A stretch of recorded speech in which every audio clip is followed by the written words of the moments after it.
사랑하는 영락교회 지체들에게 주 안에서 평화 인사를 전합니다.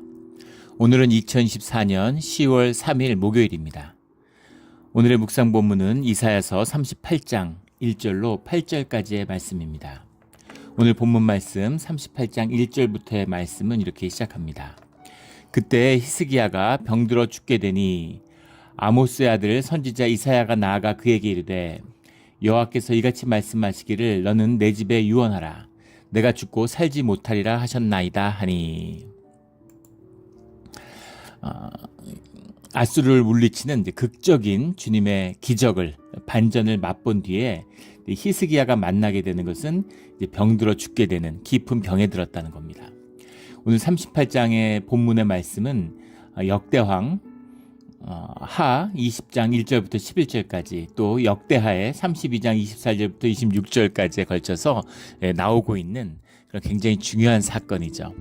이 사건의 의미가 선지자에 의해서 한 번 다시 기록되었다는 것은 이 사건의 의미가 신앙적으로도 우리에게 주는 도전이 크다는 이야기겠죠. 역사적으로도 물론 유대 민족에게도 큰 사건이지만 우리 개인의 신앙, 우리의 내면의 진실을 만나는 우리의 신앙의 길에서도 굉장히 중요한 사건이다라는 것을 느낄 수 있습니다.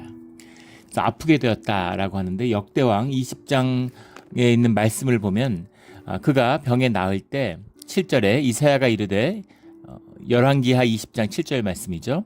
이사야가 이르되 무화과 반죽을 가져오라 하매 무리가 가져다가 그 상처에 놓으니 나으니라 이렇게 되어 있죠.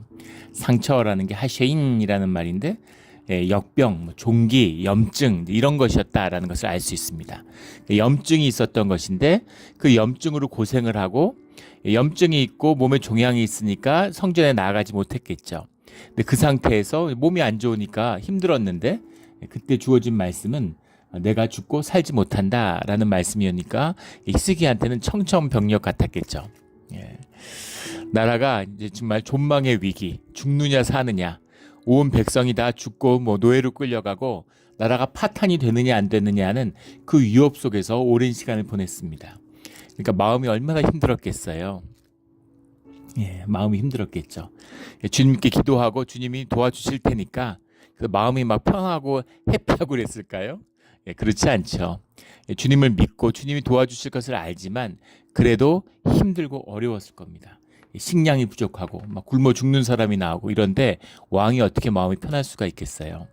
정말 힘들었는데 그리고 나서 이제 좋은 시간이 올 줄 알았는데 이제는 아수를 물리쳤으니까 뭐 사람들한테 히스기야 왕이 완전히 영웅이고 지금 역대왕 열왕기왕 역대기 열왕기에 기록되고 이사야서에 나올 만큼 역사적인 다윗에 비견되는 그런 히스기야 왕이 영웅으로 지금 떠받들여지고 있는 것이죠. 그런데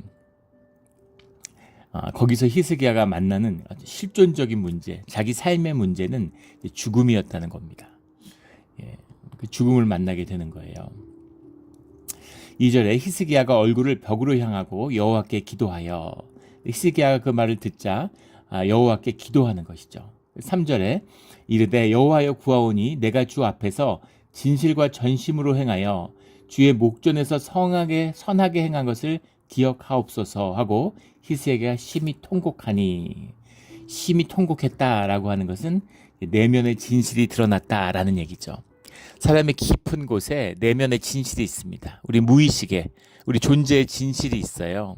이것을 사느냐 사지 못하느냐라는 것이 우리 신앙의 중심 가운데 있습니다. 주님이 우리에게 구하시는 거죠. 내면의 진실입니다. 우리는 이 진실이 무엇인지도 모르죠. 주님을 만나기까지 주님과 함께하고 주님이 우리를 드러내 주실 때까지 나의 참된 존재를 만나 주실 때까지 사실은 우리의 진실이 무엇인지를 우리가 정확히 알지 못합니다. 근데 그 진실의 중심에는 그 진실의 선함을 주님이 우리에게 구하고 계신 거죠. 근데 그 진실이라는 것이 드러날 때가 있죠. 우리가 나 자신을 막 속여요. 막 자신을 속일 수 있지만 어느 순간에는 진실과 만나게 되는 거죠. 난 괜찮아. 아무렇지도 않아. 나는 사업이 망했어. 난 이건 아무것도 아니야. 난 아무것도 안 돼, 이거는.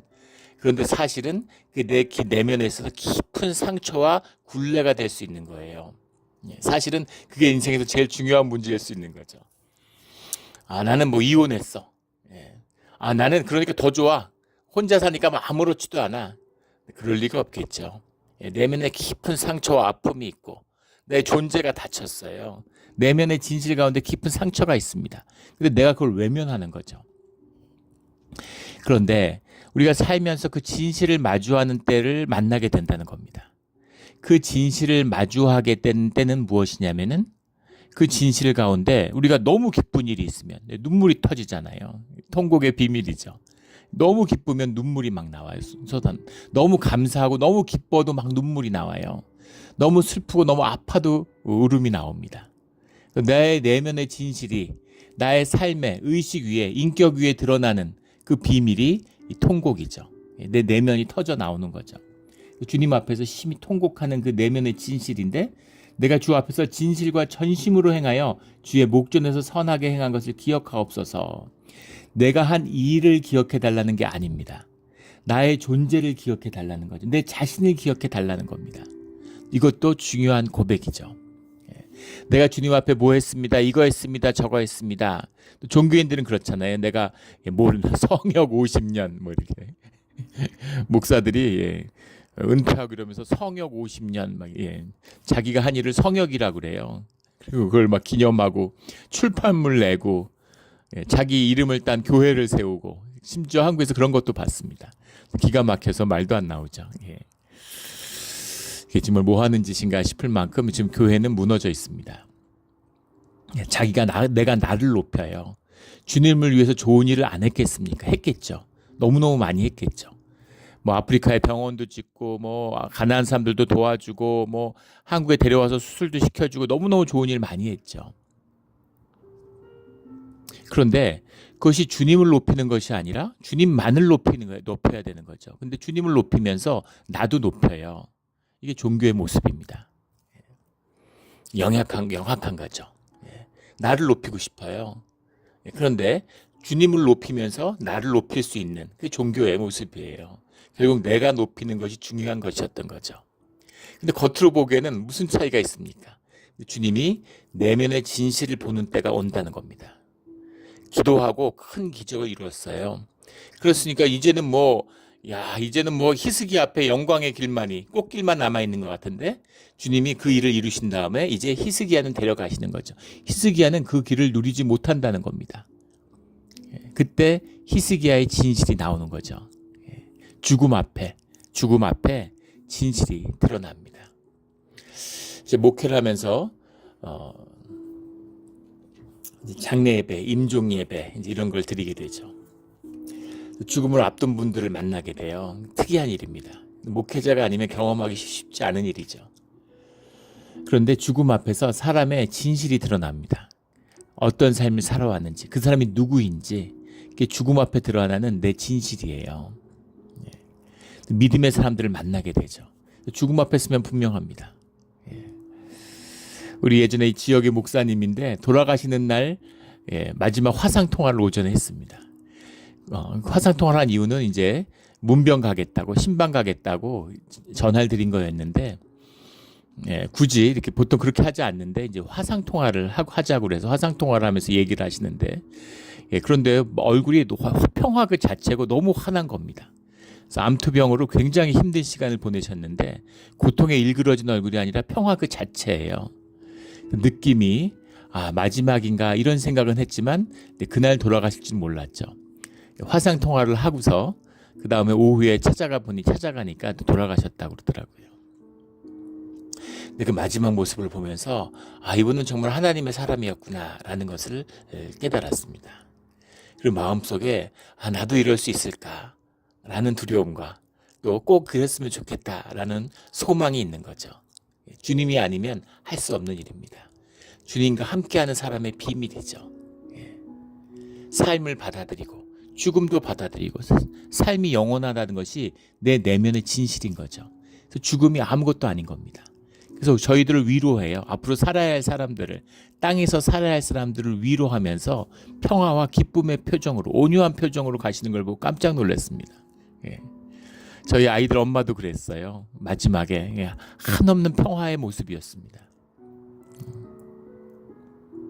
그런 모습들을 많이 봤어요. 막 두려움에 떠는 모습들, 분노하는 모습들, 의식의 힘이 잦아드니까 내 내면에는 괴물이 막 나오는 거죠.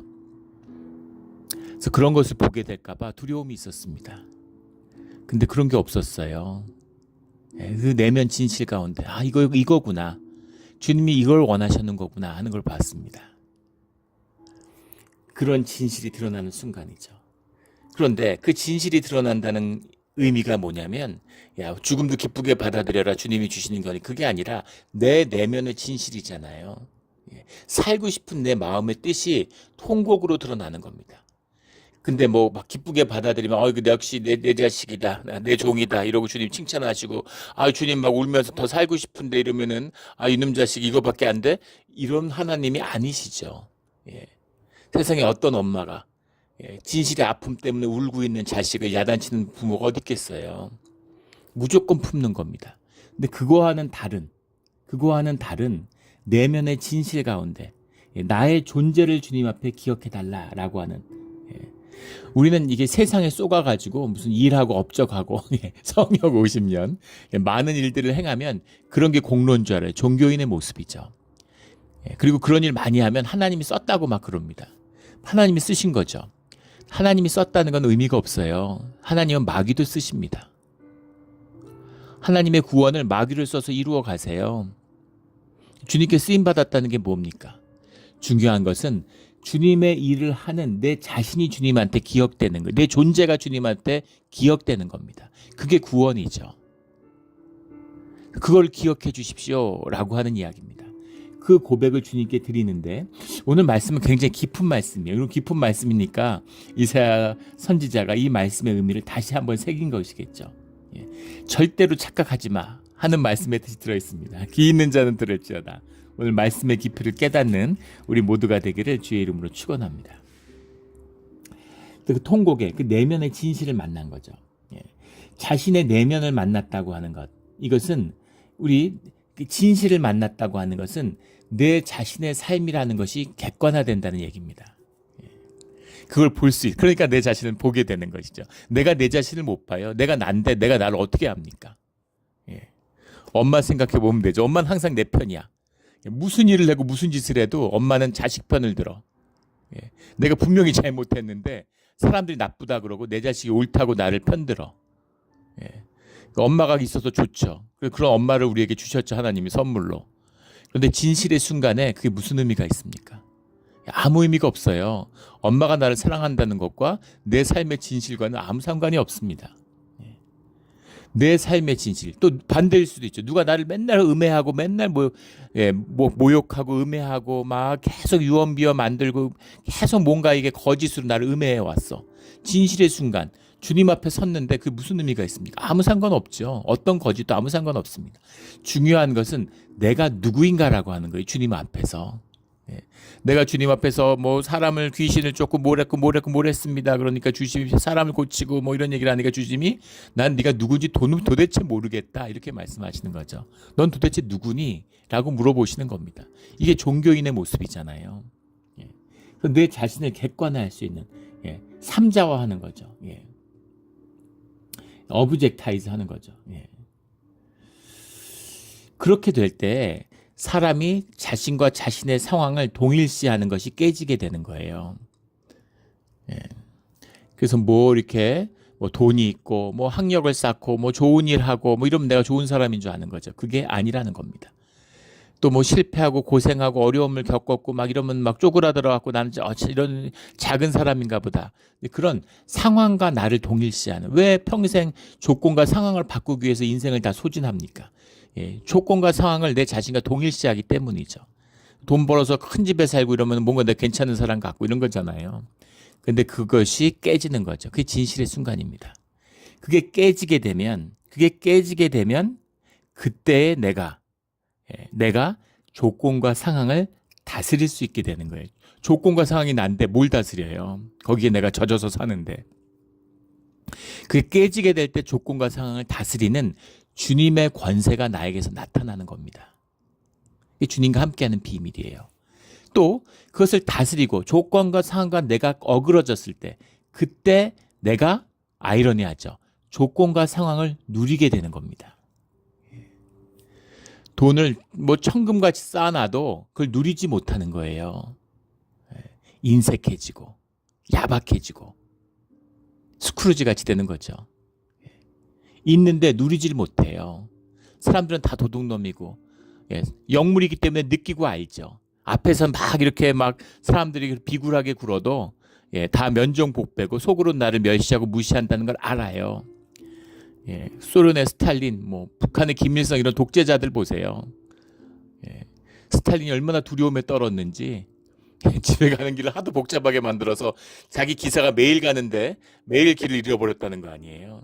똑같은 처소를 33개를 만들어 놓고 전화기도 33개를 둬서 동시에 울리게 하고 죽음의 공포에 맨날 떨었다는 거죠. 절대적인 독재자인데 누가 김일성을 감히 다 존경하고 다 민족의 태양으로 다 경배하고 이럴 것 같잖아요. 우상을 뭐 2만 개를 세워놓고 아침마다 절하게 하고 이래도 아는 거죠. 그게 다 거짓이고 헛것이라는 것을. 마음속엔 두려운 거죠. 존경도 없고 사랑도 없다는 걸 알아요. 이것이 조건과 상황으로 사는 사람들의 진실입니다. 실제죠. 그런데 내가 이 조건과 상황과의 동일시가 깨지고 삶을 다스리고 누리기 시작하면 작은 것이라도 기쁨이 있고 누리는 거죠. 그럼 생명이 피어나는 겁니다. 그래서 그 사는 게 너무 재밌고 즐거운 거예요. 교회도 마찬가지죠. 이게 종교가 되니까 결국 현상의 것이잖아요. 사람 모으고 돈 모으고 권세를 갖고 싶은 거죠. 그래서 권세 있고 돈 있으면 큰 목사라고 막 떠받들어 주니까 얼마나 좋아요. 그리고 교회 가운데 갈등하고 뭐 다투 그런 걸로 뭐 그런 걸 조종하고 이런 걸로 시간을 다 보내는 거죠. 회의하고 이런 걸로. 우리 제 수도원에 있을 때 목사님도 그런 뭐 큰 교회 메가처치에서 담임을 하셨는데 그때가 인생 가운데 제일 힘들었다고 그러시더라고요. 그 담임하면서 우울증이 생겨가지고 고생을 많이 하셨대요. 점점 메마르는 거죠. 관계가 없으니까. 하이어라키고 맨날 회의만 하니까 매니지먼트만 하니까 목자가 아닌 거죠. 근데 교회가 공동체가 되고 가족이 되면 여기 하나님의 성령이 함께 하시면 세상에 이거보다 좋고 기쁜 건 없는 겁니다. 정말 나올 게 감사밖에 없는 하루가 재밌고 즐거운 그런 일이 되는 거예요. 이걸 마귀가 용서할 리가 없죠. 받아들일 리가 없죠. 이걸 깨려고 날린 겁니다. 이걸 지켜야 되는 거예요. 이걸 지키는 법은 우리가 주님과 함께하고 내 내면의 진실을 만나는 것밖에 없어요. 왜냐하면 삶이 연합하는 길은 진실밖에 없기 때문입니다. 거짓은 연합하지 않아요. 그래서 뭐 좋은 차 타고 뭐 성공한 것처럼 막 그렇게 위선 떨고 이러면은 평생 30년, 40년을 매일 밥을 먹어도 하나가 되지. 심지어 부부도 같이 살고 자식을 낳아 길러도 부부가 하나 되지 못하잖아요. 남편이 은퇴하니까 이혼 소송하고 이게 무슨 부부예요? 세상에 그거보다 더 비참한 삶이 어디 있겠습니까? 그렇게 돼. 이게 세상의 모습이다라는 거죠. 히스기야의 통곡 가운데는 내 내면의 진실을 만나는 그것을 주님 안에서 만나고 또 주님 안에서 내 뜻을 주님께 아뢰고 또 주님께 나의 존재와 삶을 기억해달라는 그런 간구의 기도를 드리는 겁니다. 4절에 이에 여호와의 말씀이 이사야에게 임하여 이르시되 즉각적으로 임한 거죠. 바로 임했다는 걸 알 수가 있어요. 너는 가서 히스기야에 이르기를 내 조상 다윗 하나님 여호와께서 이같이 말씀하시기를 내가 내 기도를 들었고 내 눈물을 보았노라. 주님이 진실을 보았다는 말씀인 거죠. 내 수완을 15년을 더하고 라고 말합니다. 그 열왕기하나 역대기하에 나오는 기록과 이 이사야의 기록은 이제 좀 차이가 있죠. 그 열왕기하에 보면은 8절에 보면 3일 만에 여호와의 성전에 올라가게 하실 무슨 징표가 있나이까 이렇게 얘기를 하고 주님을 시험하는 듯한 얘기가 나와요. 주님이 3일 만에 올라간다는 즉각적으로 낫는 거죠. 종기가 나서 죽을 뻔했는데 이걸 낫는데 어떻게 3일 만에 날 수가 있겠어요. 근데 주님이 바로 낫게 하신다 그러니까 징조가 뭡니까? 해그림자 10도를 나아갈 것이니까 10도를 물러갈 것이니까 이거 태양을 움직이는 일인데 있을 수 없는 일이죠. 자기 병 났는데 이런 징조를 요구할 일이에요. 이게 말이 됩니까? 그런데 주님이 그것을 받아들여 주시는 거예요. 이사야가 어떤 징조를 보여줄까요? 이것에 대해서 말씀하니까 이스기야가 대답하다 그림자가 10도가 나아가기는 쉬우니 그리할 것이 아니라 10도를 뒤로 물러갈 것이니이다. 앞으로 빨리 가는 거는 물리적으로 법칙적으로 문제가 없는데 뒤로 물리는 건 있을 수 없는 일이죠. 그러니까 뒤로 가게 해달라. 근데 이 이야기는 뺐어요. 이사야 선지자가 보기에 그건 별로 중요한 게 아닌 거죠. 선지자 이사야가 여호와께 간구하며 아하스의 해식에 의해 나갔던 해 그림자를 10도 뒤로 물러가게 하셨더라. 놀라운 기적을 보여주셨다는 겁니다. 근데 뭐 이런 기적까지 보여주면서 주님이 하셨다는 걸 분명히 하는 거죠. 그러면 15년 더 살게 하는 것. 히스기야 15년 더 사는 게 무슨 대수라고. 15년 더 살고 덜 살던 그게 무슨 큰 차이라고 15년의 의미를 뒀겠는가라는 거죠. 만약에 그렇게 마음에 왔다고 하면은 이것은 우리가 현상의 사람이고 주님을 보지 못했다는 뜻이 될 겁니다. 자, 15년을 더 살아요. 15년을 더 살면은 뭡니까 결론은? 15년 뒤에 죽어요. 지금 죽는다는 건데 지금 죽는 거하고 15년 뒤에 죽는 거하고 어차피 죽는 거고 죽음은 우리 죄로 말미암은 것이고 또 우리가 피할 수 없는 우리의 숙명과도 같은 것인데 주님이 죽음이라고 하는 것 성경에서 죽는다고 하는 것의 의미는 육신의 죽음이 아니죠. 보통 육신의 죽음은 잠든다고 하고 네가 죽는다라고 하는 것 네가 죽는다고 하는데 뭐 이렇게 통곡까지 하면서 슬퍼했을까. 뭔가 주님 안에서 진실이 있는 거죠. 주님한테 풀어야 될 게 죽어야 될 병이 종기가 아니라 종기라는 건 현상에 나타난 것이고 사실 죽어야 할 이유가 히스기야 안에 있다는 것을 보여주고 있는 거예요. 근데 그것이 주님 앞에 통곡함으로 주님 앞에 진실을 드러남으로 회개했다는 겁니다. 이게 중요한 거죠. 회개가 내가 뭐 이걸 잘못했습니다. 저걸 잘못했습니다. 그리고 그걸 용서를 구하는 그것도 뭐 회개의 일부가 될 수 있겠지만 회개라는 건 그런 얘기가 아니죠. 내 존재를 주님께 돌이킨다는 얘기입니다. 내 존재를 내게 주님께 돌이킨다는 얘기예요. 그 진실입니다. 내가 나와가 떨어져 나왔으니까 내가 내 현상과 동일시가 깨졌으니까 현상과 조건과 그렇게 된 내가 주님께 돌이킬 수 있는 거죠. 내 조건, 내 상황 뭐 이런 거 줄줄이 끌고서 주님께 갈 수 있겠습니까? 그렇게 될 수 없죠. 그래서 주님께 돌이킬 수 있다는 것 자체가 내가 현상과 조건에 떨어져서 내 존재가 주님 앞에 객관화되었다는 얘기예요. 그게 회개입니다. 그게 회개예요. 그래서 회개가 이루어진 것이죠. 회개가 이루어졌는데 그 회개가 이루어졌지만 그 죽음은 없어지지 않았어요. 엘리야처럼 산채로 데려가고 영생을 약속하고 증거를 왜 그렇게 못하시겠어요? 왜 엘리야처럼 왜 못 데려가? 뭐 에녹처럼 왜 못 데려가? 그런 얘기가 아니죠. 죽어요. 그런데 15년이 유예된 거죠. 유예된 삶을 살게 됐다는 얘기입니다. 이 얘기를 잘못 받아들이면 죽는 건 버리고 사는 건 복인가 보다. 아픈 건 버리고 고침받는 건 그 주님의 은혜고 구원인가 보다. 이렇게 착각할 수가 있는 것이죠. 그게 아니라는 겁니다. 물론 하나님이 우리를 아픈 걸 낫게 해주시고 은혜를 베풀어주고 살아서 뭐 좋은 걸 누리게 해주시고 이것도 복의 일부일 수 있지만 종이 한 장 차이 같지만 정말 하늘과 땅과 같은 차이가 있어요. 종교와 신앙의 차이 같은 거 겉으로 보면 비슷해 보이죠. 근데 종교는 이런 현상의 구원, 현상의 복을 받는 것이 주님의 복인 것처럼 속이는 겁니다. 근데 현상의 복을 누리는 것 같지만 그 복의 내면에는 더 귀한 것이 있다는 거죠. 히스기야가 다시 15년을 살게 되니까 히스기야에게 이 현상 가운데 많은 축복이 임하게 되는 거죠. 그게 이제 역대하 32장 27절에 보면 8절, 9절, 30절까지 쭉 이어집니다. 히스기야가 부와 영광이 지극한지라 은금과 보석과 향품과 방패 온갖 보배로운 그릇들을 위하여 창고를 세우고 곡식과 새포도주와 기름과 산물을 위하여 창고를 세우며 짐승의 외양간을 세우며 양떼의 우리를 갖추며 양떼의 많은 소떼를 위하여 성읍들을 세웠으니 이는 하나님이 그에게 재산을 심히 많이 주셨습니다. 재산을 많이 주셨다는 거죠. 재산이 많으니까 좋잖아요. 30절에 히스기야가 또 기온의 윗샘물을 막아 그 아래로 다윗성 서쪽으로 곱게 끌어들였으니 히스기야가 그의 모든 일에 형통하였더라. 다 축복과 복을 주셨는데 이 삶의 복이라고 하는 것을 주님이 주신 거죠. 근데 이 삶의 생명의 참된 기쁨을 우리가 누리기를 원하는 거죠. 우리의 존재가 새로워져서 이걸 주는 게 주님의 목표였으면 그 전에 줘도 되잖아요. 왕인데 그 전이라고 뭐 특별히 어쨌든 유대에서는 제일 잘 살았을 거 아니겠습니까? 그 당시에 유대에서는 제일 복받은 자로 보이지 않았겠어요. 그런데 그에게 심히 복을 도하고 형통한 길을 열어주시는 비밀은 그의 존재가 삶의 기쁨을 누리기를 원하는 거죠. 귀 있는 자는 들을지어다. 그것을 자식이 누리고 원하는 걸 바라지 않는 부모가 어디 있겠어요. 저도 마찬가지죠. 저한테 만약에 돈이 무슨 빌리언 달러, 트릴리언 달러가 있다고 해보십시오. 이거를 자녀에게 주고 싶죠. 자녀가 정말 복을 누리고 좋은 걸 먹고 누리고 살기를 바라는 마음이 있겠죠. 저도 알 것 같아요. 하지만 주지 못합니다. 심지어 저도 저한테 몇 빌리언든 멀티 빌리언 달러가 주어진다고 생각해 보세요.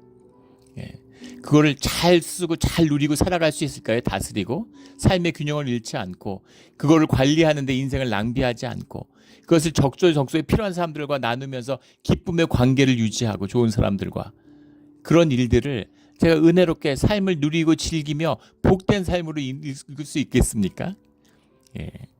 쉽지 않겠죠.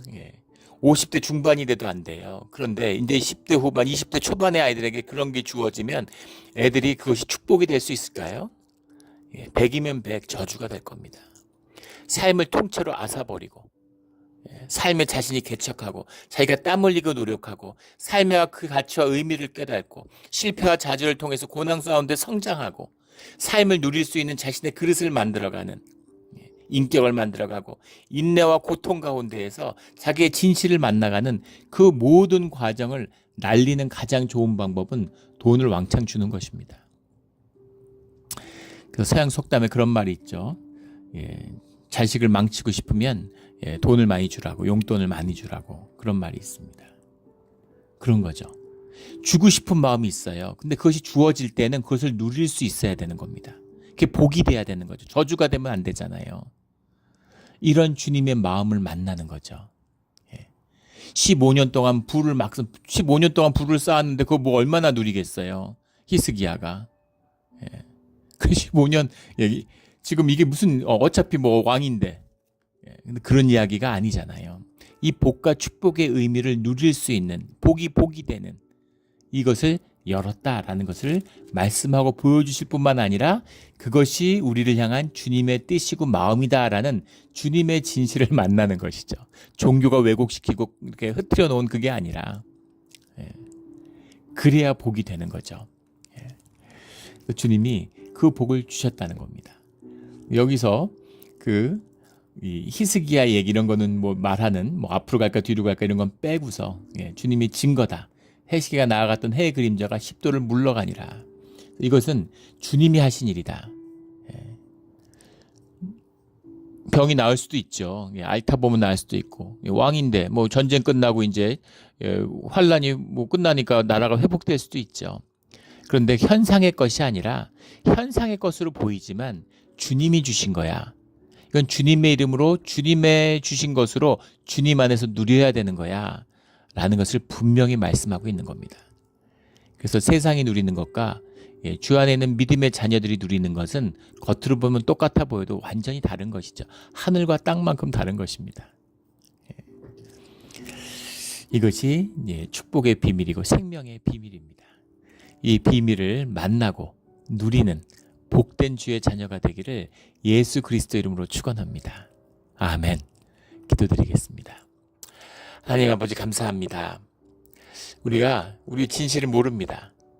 우리가 누군지를 모르고 우리가 믿음이 있는지 우리의 신앙이 진실인지 알지 못합니다. 그러나 오직 주님이 아시고 주님의 은혜로 불러주시고 주님의 뜻 가운데 구속하셔서 주님의 지체가 된 교회의 일원으로 불러주신 것에 감사드립니다.